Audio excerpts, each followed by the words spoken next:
అందరికీ నమస్కారం. Welcome back to my channel M Shailaja. ఈరోజు మహా విషాదం జరిగింది. ఆ భయానక ఘటన ఒళ్ళు జలధరింపజేస్తుంది. ఆ పెను విషాదం గుండెల్ని నలిపివేస్తుంది. ఆలవకగా సముద్రాలను అధిగమించి సునాయాసంగా వేలాది కిలోమీటర్లు దూసుకుపోవాల్సిన ఆ లోహ విహంగం నింగిని తాకముందే నేలవాలిపోయింది. తల్లి గర్భంలో శిశువులా భద్రంగా ఉన్నామని, గమ్యానికి నిక్షేపంగా చేరుకుంటామని ప్రయాణికుల నమ్మకాన్ని ఈ ఇనుప రెక్కల పక్షి వమ్ము చేసింది.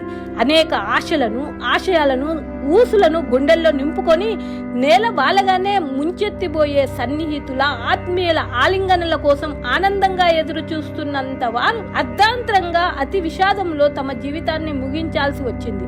మహాశక్తివంతమైన ఇంజన్, అత్యాధునిక సాంకేతిక వ్యవస్థలు ఉన్న ఒక గొప్ప కంపెనీ విమానం రివ్వున ఎగిరి లండన్ లో నిక్షేపంగా దిగడానికి బదులు 100 అడుగులు లేవడానికి కూడా వేదన పడటం, క్షణాల్లో కూలి బగ్గుమనటం ఆశ్చర్యాన్ని కలుగజేస్తుంది. ఏం జరిగిందన్నది కళ్ళకు కనిపిస్తుంది. ఎందుకు జరిగిందన్న ప్రశ్న మాత్రం నిర్దిష్టమైన నమ్మకసఖ్యమైన సమాధానాన్ని దొరికే వరకు మనల్ని నిలవనివ్వదు. మాటలకు అందని మహా విషాదం ఇది. పట్టుమని 900 అడుగులు కూడా లేవలేని విమానం కుప్పకూలింది. విమాన ప్రమాదంలో సగానికి పైగా టేకాఫ్, ల్యాండింగ్ సందర్భాలే జరుగుతుంటాయి కనుక పక్షి ఢీకొన్నదేమోనన్న అనుమానాలు కూడా ఉన్నాయి. టేకాఫ్ క్రమంగా జరగలేదని, అందుకు తగినంత శక్తి సమకూరలేదని అర్థమవుతుంది. పొట్ట నిండా ఇంధనం ఉన్నా సరఫరా వ్యవస్థలో లోపం ఉంటే ఇంధనం సరిగా చేరక ఇంజన్ విఫలమవుతుంది. ఇంజన్ మీద అత్యంత భారం పడే టేకాఫ్ సందర్భము పైలట్ల నైపుణ్యానికి, అనుభవానికి కూడా ఒక విషమ పరీక్షగా నిండుగా ఉన్న ఇంధనం నిక్షేపంగా గమ్యానికి చేరవలసింది పోయి విమానం మొత్తం క్షణాల్లో బగ్గుమని అంతిమంగా కుప్పకూలింది. దురదృష్టకరమైన ఈ పరిణామానికి తోడు ఆ విమానం వైద్య విద్యార్థుల హాస్టల్ మీద పడి అనేక మంది ప్రాణాలను తీసింది. తాను కుప్పకూలుతూ అన్నం తింటున్న వారిని పొట్టన పెట్టుకొని ఈ హాస్టల్ భవనం సహా విమానాశ్రయానికి చేరువలో ఉన్న ప్రాంతాలన్నీ ఈ విధ్వంసానికి తీవ్రతకు ప్రత్యక్ష సాక్ష్యాలు.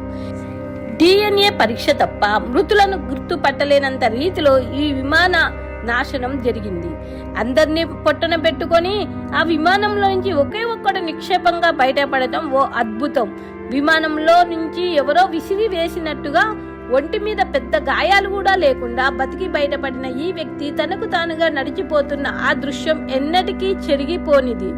ఇప్పుడు ప్రమాదానికి గురి అయిన విమానానికి వయసు ఎక్కువేనని, సాంకేతిక సమస్యలతోనూ పలుమార్లు DGCA హెచ్చరికతో దాన్ని పక్కన పెట్టారని కొన్ని వార్తలు వస్తున్నాయి. నిజాలు అట్లుంచితే శల్య పరీక్షలు చేయనిదే ప్రయాణానికి 100% అర్హతమైనదని నిర్ధారణ కారిందే ఏ విమానం కూడా గాలిలోకి ఎగరదు. అత్యంత అనుభవజ్ఞులైన పైలట్, కో పైలట్ ఏమాత్రం అనుమానం కలిగిన ఈ ప్రయాణానికి అంగీకరించేవారు కాదు. ఇంతటి ఘోర ప్రమాదం జరిగిన తర్వాత మొత్తంగా బోయింగ్ మీద ప్రత్యక్షించి ఈ తరహా విమానాల మీద కొన్ని సత్యాసత్యాలు ప్రచారంలోకి రావడం సహజం. ప్రపంచవ్యాప్తంగా చాలా దేశాల్లో ఈ విమానాలు నిక్షేపంగా తిరుగుతున్నాయన్న మాట నిజం. ఎయిర్ ఇండియాను కొనుగోలు చేసిన సందర్భంలో టాటా సంస్థకి సంక్రమించిన విమానాల్లో కొన్నింటికి వయసు మీద పడటం, వాటిని ఆధునీకరణ కూడా సాగుతుందని అంటారు. గత నెలలో $400 మిలియన్ల వ్యయంతో బలిదశ కార్యక్రమానికి నడుం బిగించింది. ఈ ప్రమాద నేపథ్యంలో ఎయిర్ ఇండియా తన విమానాలను సంపూర్ణ ప్రక్షాళనకు సిద్ధపడక తప్పదు. విమానాల ఆధునీకరణ సంబంధించిన దేశీయ విమానయాన సంస్థలు ఎదుర్కొంటున్న సమస్యలు ప్రభుత్వం పట్టించుకొని వాటి తరపున విదేశాలతో వ్యవహరించడం అవసరం. సాంకేతిక వైఫల్యం నుంచి మానవ నిర్లక్ష్యం వరకు ఈ ప్రమాదానికి దోహదం చేసిన అంశాలన్నింటినీ నిజాయితీగా గుర్తించి కఠినమైన చర్యలను చేపట్టడంతో పాటు సరియైన పరిష్కారాలను సాధించడం అవసరము. ఇంత మహా విషాదమైన సంఘటన జరగటము చాలా దురదృష్టకరము. ఇలాంటి సంఘటనలు జరగకుండా ఇక ముందైనా చాలా జాగ్రత్తలు తీసుకొని ప్రయాణానికి సిద్ధమైతే బాగుంటుందని కోరుకుంటున్నా.